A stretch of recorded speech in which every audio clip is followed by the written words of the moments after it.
اگر آپ اپنی تقدیر بدلنا چاہتے ہیں اور اپنی زندگی میں سکون حاصل کرنا چاہتے ہیں تو آج کی ویڈیو آپ لوگوں کے لیے۔ آج کی ویڈیو میں آپ کو ایک ایسے عمل کے بارے میں بتاؤں گی جو آپ کی زندگی میں سکون پیدا کرے گا اور آپ کی تمام پریشانیاں ختم کرے گا۔ ویڈیو کہیں سے بھی اسکپ مت کیجیے گا، ویڈیو کو اینڈ تک دیکھیے گا۔ تو چلتے ویڈیو کو اسٹارٹ کرتے ہیں۔ السلام علیکم ورحمۃ اللہ وبرکاتہ میری پیاری بہنوں اور بھائیوں۔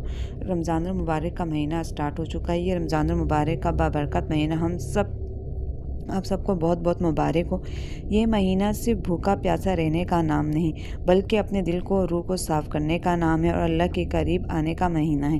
اس مہینے میں زیادہ سے زیادہ اللہ کی عبادت کریں اور اللہ سے دعائیں مانگیں اور اپنی قسمت اور تقدیر کو بدلیں۔ ہم سارا سال مصروف رہتے ہیں، کبھی دنیا کی فکر میں، کبھی لوگوں کی باتوں میں، کبھی اپنے آپ کے خواب پورے کرنے میں اور کبھی پریشانیاں۔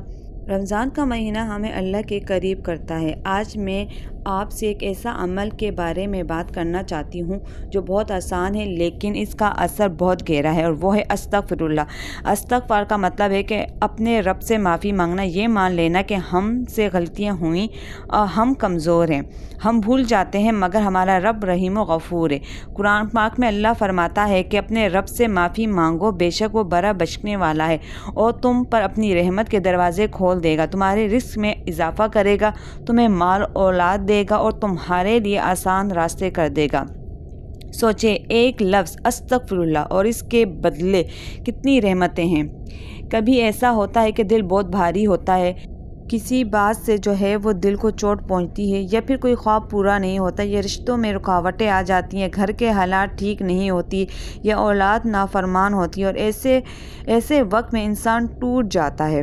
لیکن اگر اسی وقت بندہ وضو کر کے 2 رکعت نفل پڑھ لے اور خاموشی سے بیٹھ کر استغفر اللہ کہے تو دل پر جیسے ٹھنڈک اترتی ہے نا۔ استغفر اللہ زبان کا ذکر ہی نہیں، یہ دل کا علاج ہے۔ میری بہنوں، خاص طور پر آپ سے یہ کہنا چاہتی ہوں کہ اگر آپ اپنی زندگی میں کسی انتظار میں ہیں، شادی کے انتظار میں، کامیابی کے انتظار میں، سکون کے انتظار میں، تو مایوس نہ ہوں۔ اللہ آپ کو دیکھ رہا ہے، آپ کے آنسو بھی دیکھ رہا ہے اور وہ آپ کی خاموشی دعائیں بھی سن رہا ہے۔ رمضان میں دعا کی قبولیت کے خاص لمحات ہوتے ہیں۔ افطاری سے پہلے کا وقت، تہجد کا وقت، سحری کا وقت، ان لمحات کو ضائع نہ کریں۔ روزانہ اپنا معمول بنا لیں، فجر کے بعد 100 مرتبہ، عصر کے بعد 100 مرتبہ اور سونے سے پہلے 100 مرتبہ استغفر اللہ ضرور پڑھیں، اور پھر ہاتھ اٹھا کر کہیں، یا اللہ میرے گناہ معاف فرما، یا اللہ میرے لیے آسانیاں پیدا فرما، یا اللہ میری تقدیر کو خوبصورت بنا۔ اللہ تعالیٰ دعا قبول کرنے میں تاخیر کرتا ہے لیکن مایوس نہیں کرتا۔ کبھی کبھی ہم سوچتے ہیں کہ ہماری دعائیں کیوں قبول نہیں ہو رہی، لیکن یہ ہو سکتا ہے کہ اللہ ہمیں اس سے بھی بہتر چیز دینا چاہتا ہو سکتا ہے کہ وہ ہمیں پہلے سے مضبوط بنا رہا ہو۔ رمضان ہمیں صبر سکھاتا ہے، اور صبر کا مطلب یہ نہیں کہ ہم خاموش ہو کر ہار مان لیں۔ صبر کا مطلب ہے اللہ پر مکمل یقین رکھنا۔ اگر آپ کی زندگی میں اندھیرا ہے تو یاد رکھیں، فجر کے بعد اندھیرے کی روشنی ضرور ختم ہوتی ہے۔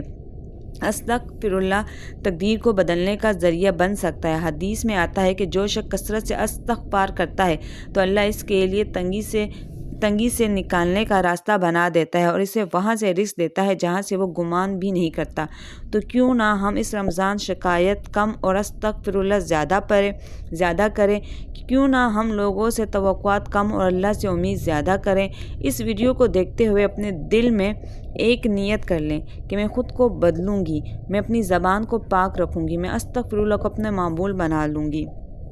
اور یقین کریں، جب بندہ خود کو بدلنے کی نیت کر لیتا ہے تو اللہ اس کی زندگی بدل دیتا ہے۔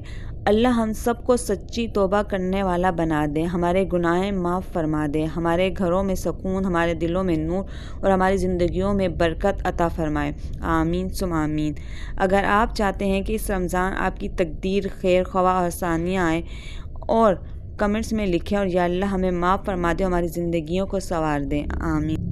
اگر آپ کے پاس ایک ٹائم پر بیٹھ کر کوئی وظیفہ، کوئی عمل کرنے کا ٹائم نہیں ہوتا میری بہنوں، تو آپ چلتے پھرتے بھی آپ جو ہے اللہ تعالیٰ کا ذکر کر سکتے ہیں۔ مثال کے طور پر آج کی ویڈیو میں میں نے آپ کو استغفر اللہ کے بارے میں بتایا ہے، تو آپ گھر کے کام کاج بھی کریں اور ساتھ ہی ساتھ استغفر اللہ بھی پڑھتے رہیں۔ تعداد آپ بالکل بھی نہ گنیں کہ آپ نے 1 بار پڑھا، 10 بار پڑھا، 100 بار پڑھا، 50 بار پڑھا. بس آپ عبادت بھی کرتے رہیں اللہ کی ساتھ ہی ساتھ زبان سے، اور ساتھ ہی ساتھ اپنے ہاتھوں سے کام بھی کرتے رہیں. یوں آپ کے کام بھی ہوتے رہیں گے اور آپ کی رزق میں بھی برکت ہوگی. جب ہم کوئی کام کرتے ہیں اور ساتھ ہی ساتھ اللہ کا ذکر بھی کرتے ہیں تو اس کام میں بھی برکت ہوتی ہے اور ہمارے گناہ بھی معاف ہو رہے ہوتے ہیں اور ہماری سوچ ادھر ادھر بھی نہیں جاتی.